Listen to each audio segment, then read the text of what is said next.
మరో breaking news చూస్తున్నాం. జూబ్లీహిల్స్ నియోజకవర్గ ఉప ఎన్నికల ప్రచారానికి నేటితో తెరపడింది.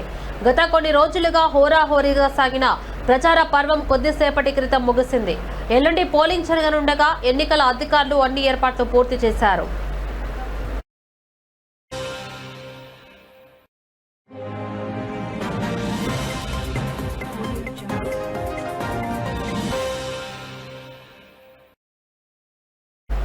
ఈ ఉప ఎన్నికల్లో ప్రధానంగా కాంగ్రెస్, బీఆర్ఎస్, బీజేపీ మధ్య ముక్కోనపు పోటీ నెలకొంది. బీఆర్ఎస్ తరపున మాగంటి సునీత, కాంగ్రెస్ నుంచి నవీన్ యాదవ్, బీజేపీ అభ్యర్థిగా దీపక్ రెడ్డి తమ అదృష్టాన్ని పరీక్షించుకోనున్నారు.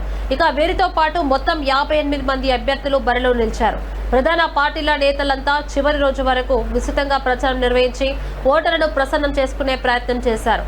జూబ్లీహిల్స్ నియోజకవర్గం పరిధిలో మొత్తం 4 లక్షలకు పైగా ఓటర్లు తమ ఓటు హక్కును వినియోగించుకోనున్నారు. ఇందుకోసం ఎన్నికల సంఘం 407 పోలింగ్ కేంద్రాలను సిద్ధం చేసింది. ఎలాంటి అవాంఛనీయ ఘటనలు జరగకుండా ప్రశాంత వాతావరణంలో పోలింగ్ నిర్వహించేందుకు పటిష్టమైన భద్రతా చర్యలు చేపట్టారు. ముఖ్యంగా 139 సమస్యాత్మక ప్రాంతాల్లో డ్రోన్లతో నిరంతర నిఘా ఏర్పాటు చేశారు. నవంబర్ 11న పోలింగ్ ప్రక్రియ ముగిసిన అనంతరం ఈ నెల 14న ఓట్ల లెక్కింపు చేపట్టి అదే రోజు ఫలితాన్ని వెల్లడిస్తారు. ఇక దీంతో అభ్యర్థుల భవితవ్యం తేలిపోనుంది.